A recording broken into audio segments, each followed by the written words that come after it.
Hola, soy Daniel. Vi a mi mejor amigo, Mateo, borrarse del mundo sentado en una silla de ruedas. Y no fue el accidente en la obra lo que lo destrozó, fue algo peor. El silencio, la indiferencia de miles de personas que pasaban a su lado cada día y actuaban como si él no existiera. Fue ver cómo un hombre fuerte, un buen tío, se convencía a sí mismo de que era invisible. Es un dolor que no se ve, pero que te come por dentro hasta que no queda nada. ¿Alguna vez has visto a alguien que quieres rendirse así, delante de tus narices? Antes de contarte cómo la fe de una niña de 7 años lo cambió todo en esa calle de Madrid, comenta aquí desde dónde nos estás viendo y suscríbete al canal. Créeme, no querrás perderte lo que pasa cuando el mundo se ve obligado a mirar. Todo empezó en una de esas calles del barrio de Salamanca, donde los escaparates gritan un lujo que para nosotros era de otro planeta. Allí estaba él, cada tarde, aparcado como un trasto viejo. Mateo, que se había pasado la vida levantando paredes, ahora estaba atrapado entre los muros invisibles de la vergüenza y la parálisis. El conflicto real no eran sus piernas inmóviles, era la batalla que se libraba en su cabeza. Sentía que era una carga, una vergüenza para su pequeña, Sofía.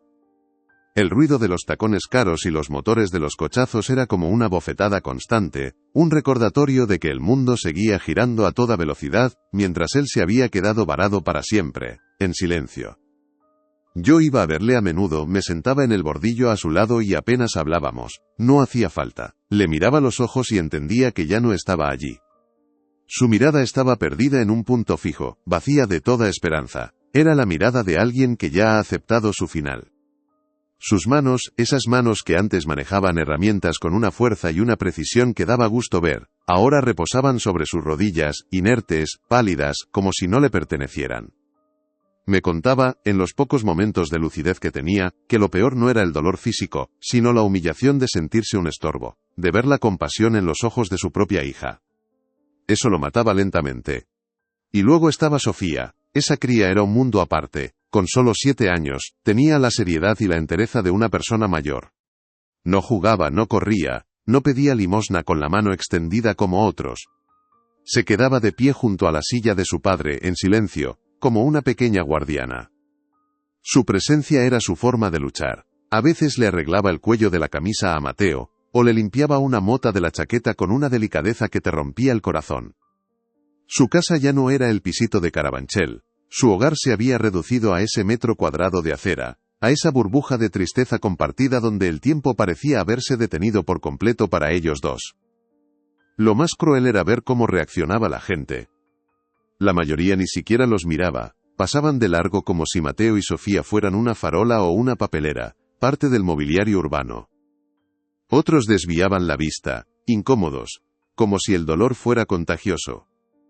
Y luego estaban los que, con un gesto rápido y casi avergonzado, dejaban caer una moneda en el vaso de plástico que Sofía ponía en el suelo, sin cruzar una mirada, sin decir una palabra.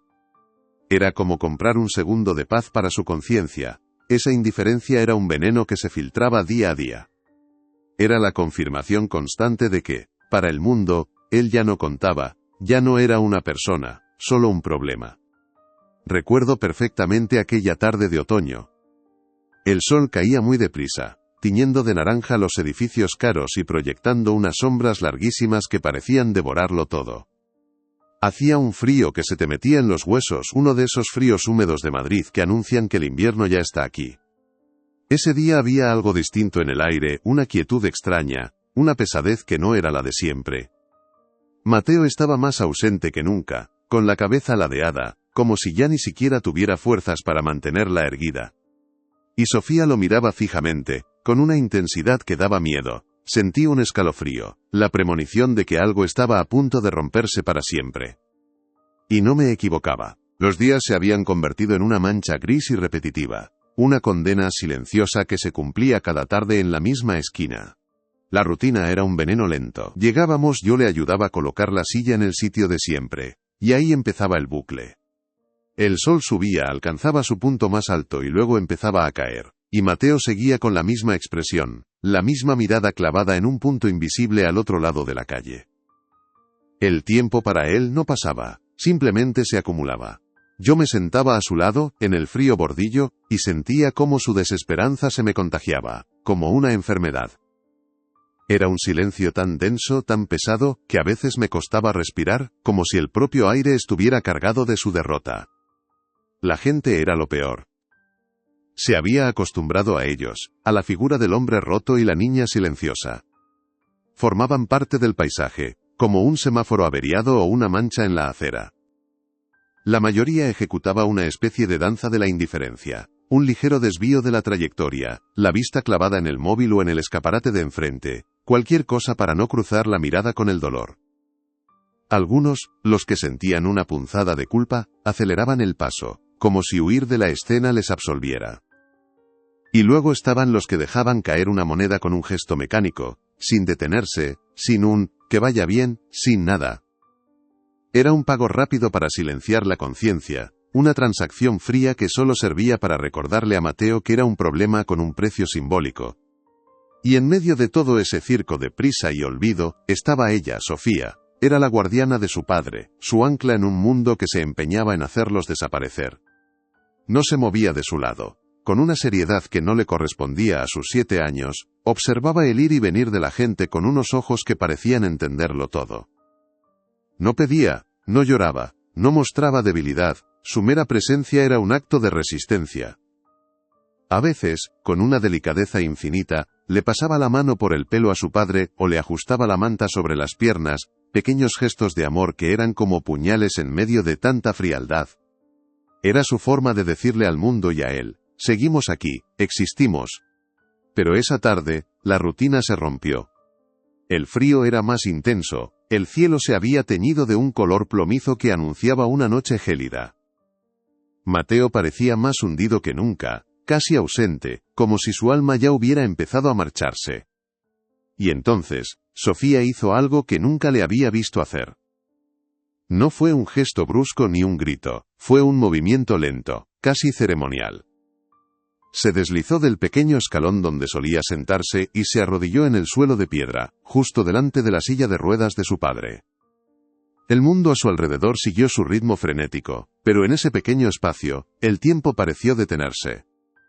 La miré, sin entender, con un nudo formándose en mi garganta. Entonces, la escuché. En medio del rugido de los coches y el murmullo de las conversaciones, su voz se abrió paso como un hilo de luz en la oscuridad. Cerró los ojos con fuerza, posó su manita sobre la rodilla inerte de Mateo y susurró algo.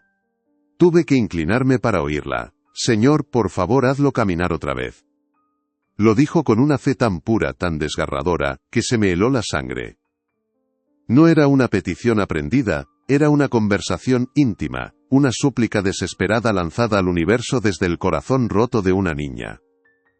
En esa calle de lujo y cinismo, su oración sonó como el acto más revolucionario y valiente que había presenciado en mi vida. Un milagro silencioso que nadie más pareció escuchar. El mundo no se detuvo, claro que no. Los tacones siguieron repiqueteando, los móviles siguieron brillando. Pero alguien sí lo hizo. Justo cuando la última palabra de Sofía se desvanecía en el aire frío, un hombre que se dirigía a un imponente portal, se quedó clavado en el sitio.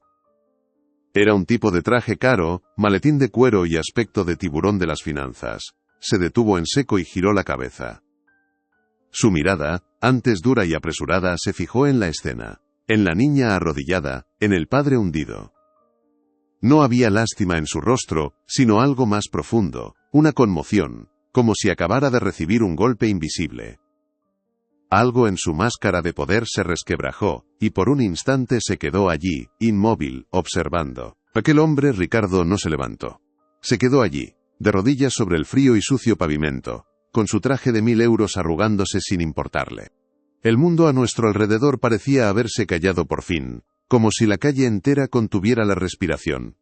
La confesión de Ricardo flotaba en el aire, pesada, increíble. Y entonces lo vi. Una única lágrima, espesa y lenta, se abrió camino por la mejilla curtida de Mateo. No era una lágrima de tristeza ni de rabia, era una lágrima de deshielo. Era la primera grieta en un glaciar de indiferencia que llevaba años congelando su alma. En ese momento, en esa esquina de lujo y prisa, el tiempo se detuvo para que un hombre pudiera empezar a sentir de nuevo.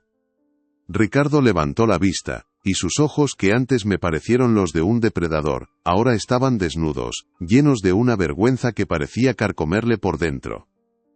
«No tienes por qué perdonarme, Mateo», dijo, y su voz ya no era la de un jefe, sino la de un hombre cualquiera. «He pasado años intentando olvidar. Metí tu accidente en una carpeta, lo convertí en un número, en un problema legal que mis abogados solucionaron con dinero. Pero nunca solucioné nada, solo lo escondí». Hablaba sin adornos, con una sinceridad brutal que desarmaba. Por primera vez en mucho tiempo, alguien le hablaba a Mateo no como a una víctima, sino como a un igual, como a la otra mitad de una historia terrible que por fin se estaba contando completa. Fue entonces cuando noté el cambio en mi amigo. Fue sutil, casi imperceptible. Su espalda, siempre encorvada por el peso de la derrota, se enderezó 1 milímetro. Sus manos, que solían yacer muertas sobre su regazo, se crisparon, y los nudillos se le pusieron blancos. No era un gesto de ira, sino de vida. Era como ver una corriente eléctrica recorrer un cuerpo que creías desconectado para siempre. La confesión de Ricardo no le estaba devolviendo el movimiento a sus piernas, pero le estaba devolviendo algo mucho más importante: la rabia, la dignidad, la sensación de que su tragedia importaba, de que no había sido un simple accidente del destino, sino la consecuencia de la negligencia de alguien. Y eso paradójicamente le devolvía el poder. Sofía, que había permanecido en silencio, observándolo todo con sus ojos de vieja sabia, pareció entenderlo a su manera. No entendía de empresas ni de andamios, pero entendía el lenguaje universal del dolor y la redención. Con una delicadeza que me encogió el corazón, se acercó y, sin soltar la mano de su padre, tomó también la de Ricardo, que seguía en el suelo.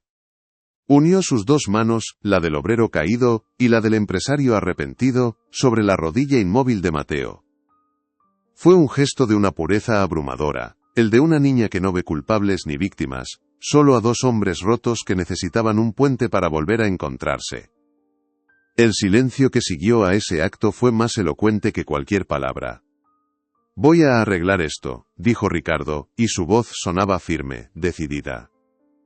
«Y no me refiero a darte dinero. Eso es lo fácil, es lo que hice antes, y no sirvió de nada. Me refiero a arreglarlo de verdad.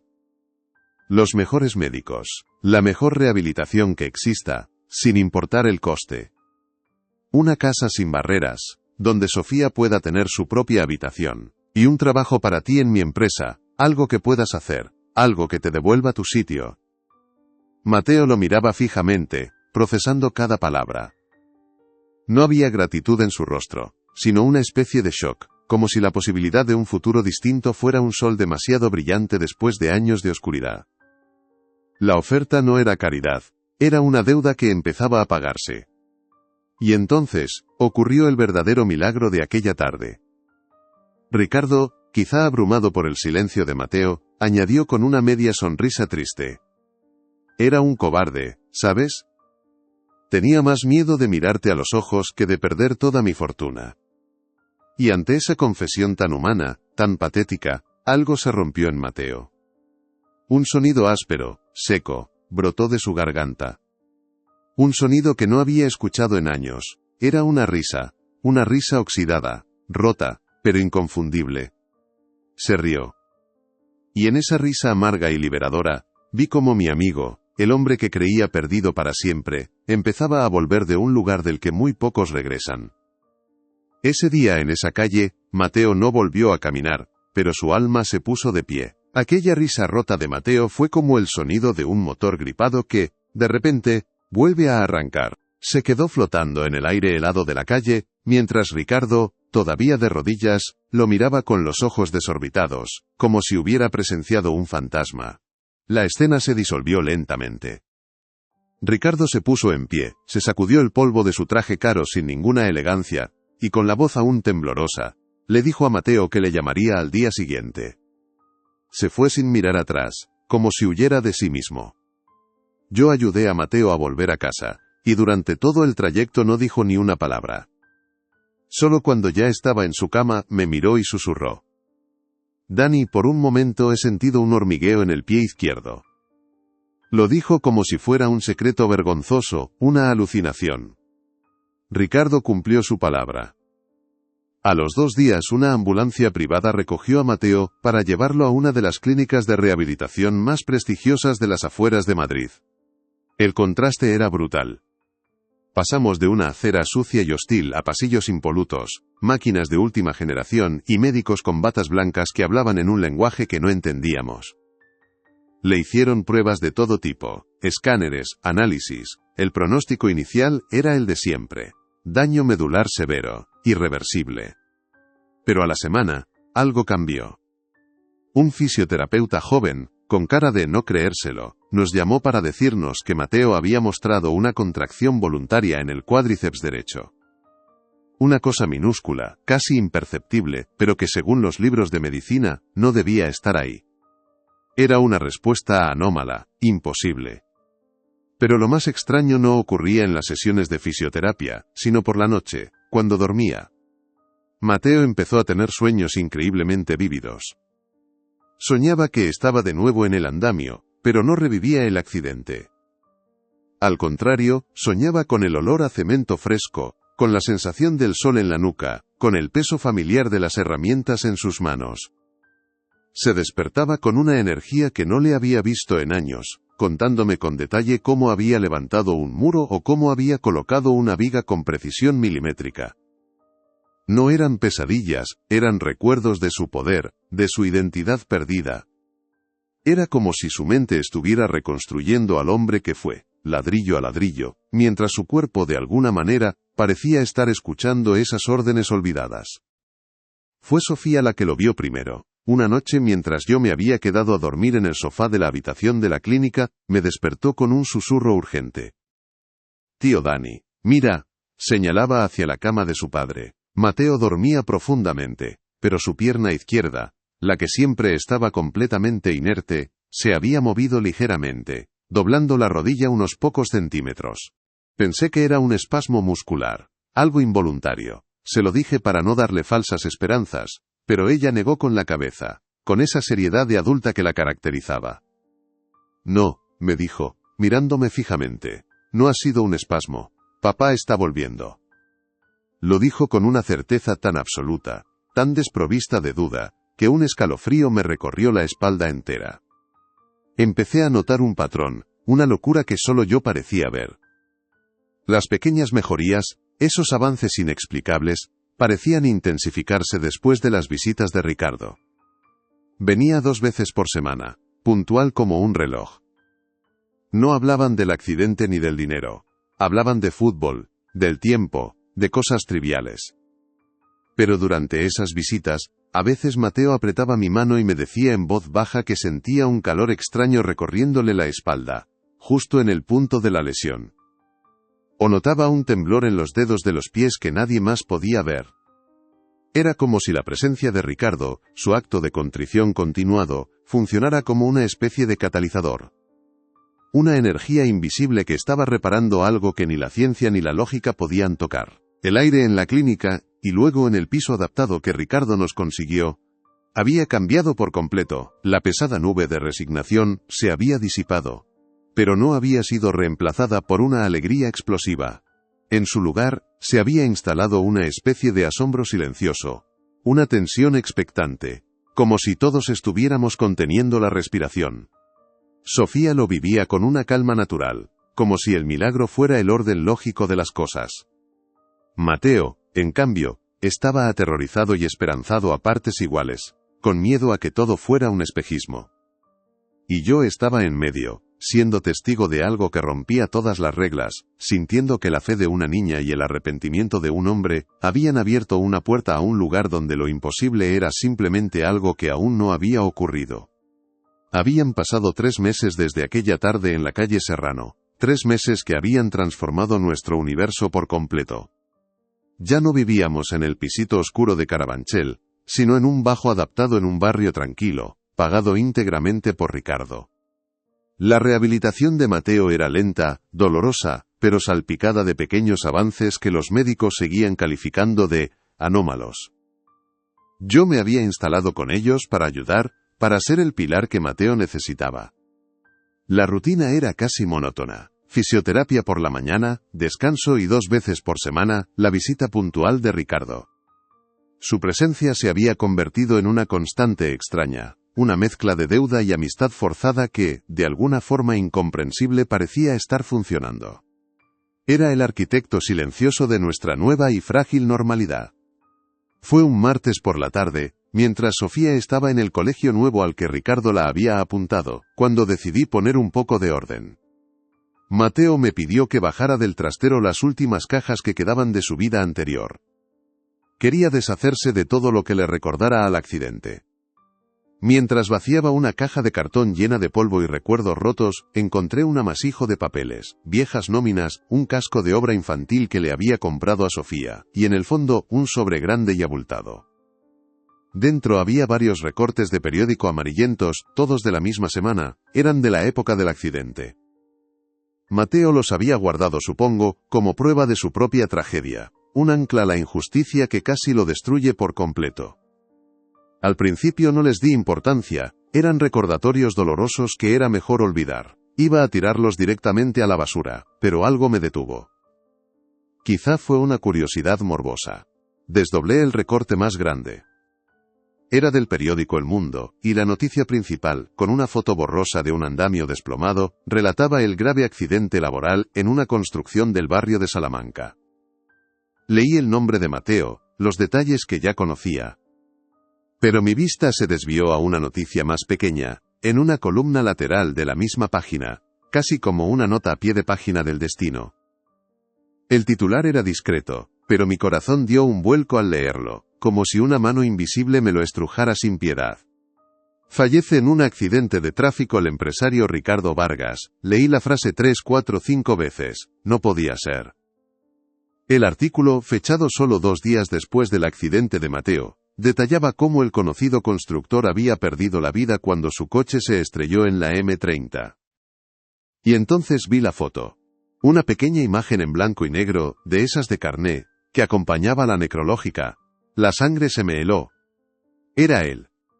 No había ninguna duda. La misma frente ancha, los mismos ojos intensos, la misma mandíbula cuadrada. Era el hombre que nos visitaba cada martes y cada jueves. El hombre que pagaba esta casa. El hombre que, según ese trozo de papel amarillento, llevaba casi 5 años muerto. Mi primera reacción fue la negación. Tenía que ser un error, una coincidencia imposible. Otro Ricardo Vargas, otro empresario. Pero, el artículo mencionaba el nombre completo, Ricardo Vargas de la Fuente, y lo identificaba claramente como el propietario de Construcciones Vargas S.L., la misma empresa del andamio. Me temblaban las manos. Me senté en el suelo, con el recorte de periódico temblando entre mis dedos, y el silencio del piso de repente se volvió denso, amenazador. El mundo lógico y racional en el que había vivido hasta ese momento se hizo añicos. Si Ricardo estaba muerto, ¿quién era el hombre que se sentaba en nuestro sofá y le hablaba de fútbol a Mateo? ¿Qué era esa presencia que parecía sanarlo? Miré a Mateo, que dormitaba en su nuevo sillón reclinable, con una expresión de paz que no le había visto en años. Pensé en Sofía, en su fe ciega, en su oración que pareció invocar a este ser imposible. Un escalofrío me recorrió de pies a cabeza. El agradecimiento que sentía hacia Ricardo se transformó en un terror profundo y visceral. No era un benefactor, era algo más. Un fantasma, un impostor, un ángel, un demonio. Mi mente no podía procesarlo. Este hombre, fuera lo que fuese, nos había devuelto la esperanza, estaba reconstruyendo a mi amigo pieza a pieza, pero su propia existencia era una mentira o un milagro oscuro que no podía comprender. La gratitud y el miedo libraban una batalla campal dentro de mi cabeza. Al día siguiente, Ricardo tenía su visita programada a las 5 de la tarde. El tiempo que faltaba hasta entonces se me antojó una eternidad. ¿Qué se suponía que debía hacer? Confrontarlo y arriesgarme a que todo se desvaneciera.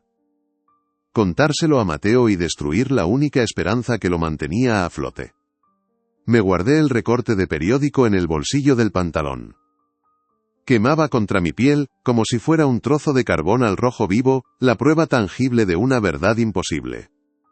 La pregunta ya no era si Mateo volvería a caminar. La pregunta ahora era quién, o qué, era el hombre que lo estaba haciendo posible, y cuál era el precio que, sin saberlo, estábamos pagando por ese milagro. Las 5 de la tarde llegaron con una puntualidad que me pareció una burla del destino. Sonó el timbre y mi corazón se encogió hasta convertirse en una piedra helada en mi pecho. Mateo, desde su sillón, gritó un alegre: «¡Pasa, Ricardo! ¡Está abierto!». Y allí apareció él, con la misma sonrisa tranquila de siempre, trayendo una bolsa con pasteles de una panadería cercana, como cada martes. Su normalidad era lo más aterrador de todo. Se movía por nuestro salón con una familiaridad que ahora me resultaba profana, como si un fantasma se hubiera acostumbrado a fingir que estaba vivo. Yo me quedé paralizado junto a la mesa, con el recorte de periódico en el bolsillo del pantalón, sintiendo su peso como si fuera el de una lápida. No pude más. Mientras Ricardo dejaba los pasteles en la cocina y le preguntaba a Mateo por los ejercicios de la mañana, salí de mi trance. Mi voz sonó rasposa, extraña como si no fuera mía. «Ricardo», dije, y ambos se giraron para mirarme. Mateo me miró extrañado por mi tono, y Ricardo, con una calma que me desarmó. Metí la mano en el bolsillo y saqué el papel amarillento. Lo puse sobre la mesa, con el titular y la foto boca arriba. «Tenemos que hablar de esto», conseguí decir. El silencio que cayó en la habitación fue absoluto, denso, solo roto por el tic-tac de un reloj de pared que, de repente, sonaba como un martillo golpeando un yunque. Mateo se impulsó con los brazos en su silla de ruedas para acercarse a la mesa. Sus ojos pasaron del recorte a la cara del hombre que tenía delante, una y otra vez, como si intentara resolver una ecuación imposible.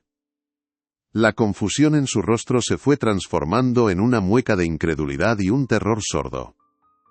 Pude ver cómo su mente luchaba por encajar las piezas, por negar lo que sus ojos leían. Finalmente, levantó la vista y la clavó en nuestro visitante. Su voz, cuando por fin habló, fue apenas un susurro roto, cargado con el peso de 5 años de dolor, y una nueva e incomprensible duda. «¿Quién eres?», preguntó. La pregunta no fue una acusación, sino una súplica, una petición de verdad en un mundo que se acababa de volver loco. Ricardo no apartó la mirada. La sostuvo, primero la de Mateo, luego la mía.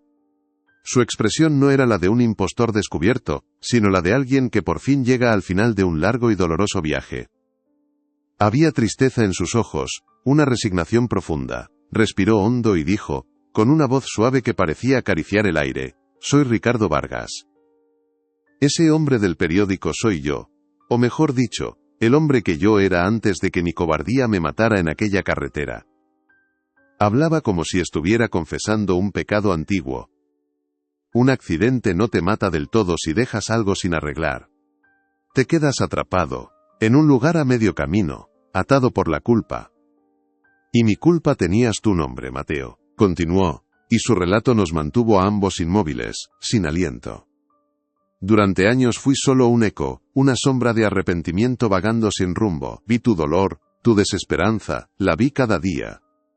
Pero no podía hacer nada, no podía tocar el mundo. Hasta que la oí a ella.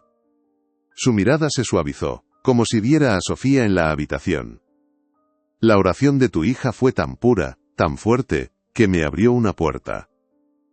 No fue un milagro de Dios, Mateo, fue un milagro de amor. El amor de una niña por su padre fue lo que me dio la fuerza para volver, para tener una segunda oportunidad de hacer lo correcto. Estoy aquí para pagar mi deuda. Para terminar lo que empecé y poder por fin descansar en paz. Mateo se quedó mirándolo, y yo esperaba ver miedo, rechazo, cualquier cosa. Pero no vi nada de eso. Vi comprensión. Una comprensión tan profunda y extraña que me heló la sangre. Las lágrimas empezaron a brotar de sus ojos, pero no eran de tristeza. Asintió lentamente, como si la explicación más loca del mundo fuera la única que por fin tuviera sentido. El hormigueo, susurró. Los sueños. Sentía un calor en la espalda cada vez que venías. No era la fisioterapia, eras tú. No estaba hablando con un fantasma, estaba hablando con su sanador. Estaba aceptando que la fuerza que lo estaba reconstruyendo no venía de la ciencia, sino del arrepentimiento de un alma perdida que había encontrado su redención en él.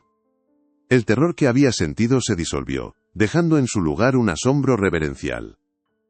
Ya no veía a un muerto en mi salón, sino la prueba de que hay cosas que escapan a toda lógica. La vida, la muerte, la culpa y el perdón se habían entrelazado en nuestra pequeña sala de estar de una forma que nunca podría explicar con palabras. Ricardo o lo que fuera ya no era una amenaza sino la respuesta a una pregunta que ni siquiera sabíamos que teníamos. Mateo extendió una mano temblorosa y la posó en el brazo de Ricardo. «Gracias», dijo. Y en esa simple palabra se selló un pacto entre dos mundos, cerrando una herida que había permanecido abierta demasiado tiempo, tanto en la tierra como más allá. El silencio que siguió al gracias de Mateo no fue un silencio vacío, sino uno lleno de significado, denso y pesado, como si el aire mismo se hubiera solidificado. Ricardo, o lo que fuera, asintió despacio, y una leve sonrisa, la primera que no parecía cargada de pena, se dibujó en su rostro. «No tienes nada que agradecerme, Mateo. Soy yo el que te debe la vida, o la paz, que para el caso es lo mismo», dijo con una calma que lo envolvía todo. Ya no había tensión en la habitación, el terror se había disuelto por completo, y en su lugar flotaba una serenidad extraña, casi sagrada. Era como si los tres estuviéramos en un lugar fuera del tiempo, un espacio donde las reglas del mundo ya no aplicaban. Mateo no soltó su brazo. Su mano, antes inerte, ahora transmitía una fuerza tranquila, una conexión que iba más allá de la piel. Ya no era el toque a un fantasma, era el toque a su propia redención.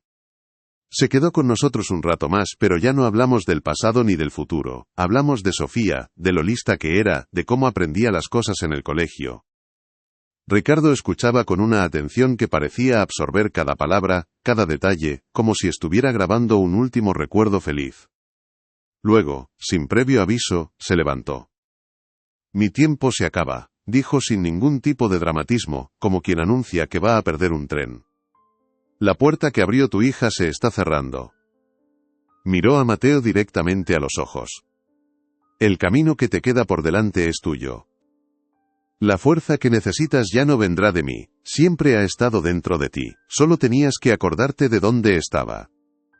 Se acercó a la puerta, y antes de salir, se giró para mirarnos por última vez.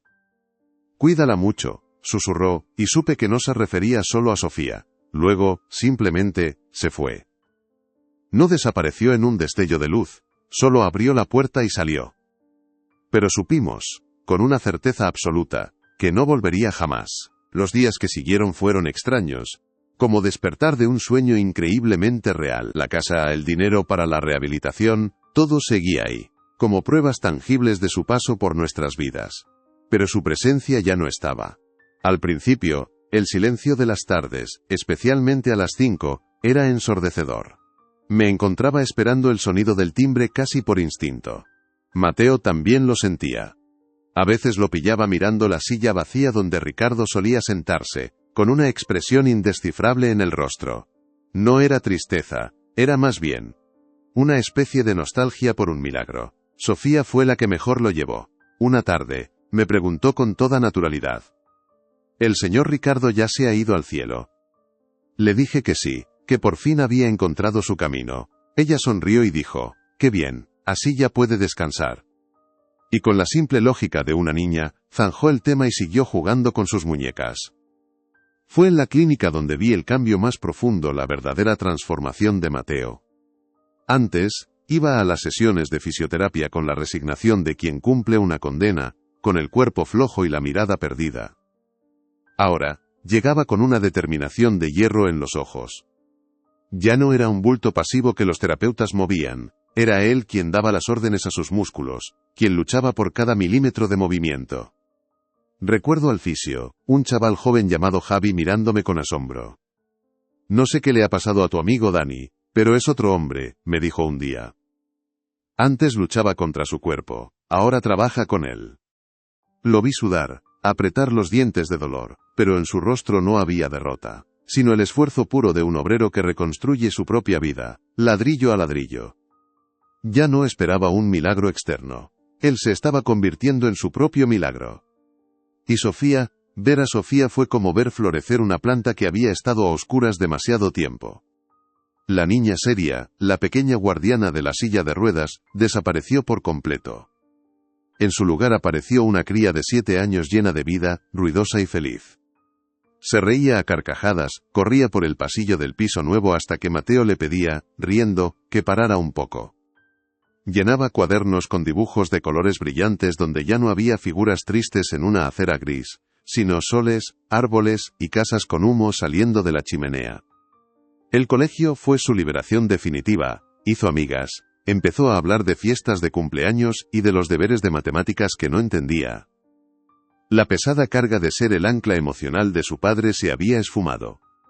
Por fin, era libre para ser solo una niña, y esa fue, para mí, la prueba más clara de que la sanación de Mateo era real y profunda. El progreso físico de Mateo no fue una explosión cinematográfica, de esas que ocurren de un día para otro. Fue lento, terco, una batalla ganada centímetro a centímetro día a día. Los médicos seguían sin poder explicar la regeneración nerviosa, pero ya no hablaban de anomalías, sino de una capacidad de recuperación excepcional. El gran día llegó 6 meses después de la partida de Ricardo. Con la ayuda de 2 muletas y el sudor perlándole la frente, Mateo se puso en pie en medio del salón y dio 3 pasos. 3 pasos torpes, inestables, que para nosotros fueron más impresionantes que la llegada del hombre a la luna. Cayó agotado en el sofá, pero con una sonrisa que le partía la cara. No había sido un fantasma quien lo había hecho caminar. Había sido él, su voluntad, su lucha. La deuda de Ricardo estaba saldada, y ahora la victoria era solo suya. Hoy, a veces me siento con él, en el pequeño porche que da al jardín. Ya no necesita la silla de ruedas, solo un bastón que usa más por costumbre que por necesidad real. Vemos a Sofía jugar a la pelota con unas amigas del barrio, y su risa es la banda sonora de nuestra nueva vida. El otro día, Mateo me miró y dijo, a veces pienso en él, en Ricardo. No había miedo ni extrañeza en su voz, solo una calma profunda, la de quien ha hecho las paces con todo. No sé qué fue Dani, un ángel, un alma en pena, no importa. Lo que importa es que me enseñó que a veces hay que tocar fondo para recordar cómo se mira hacia arriba. Y esa es la verdad que nos quedó. El verdadero milagro no fue que Mateo volviera a caminar. El milagro fue que un hombre roto aprendiera a perdonar, y que otro, ya muerto, aprendiera a ser perdonado. Si conoces a alguien que necesita escuchar esta historia, por favor, comparte este vídeo con esa persona, y no te olvides de suscribirte para más relatos como este. Gracias por escuchar.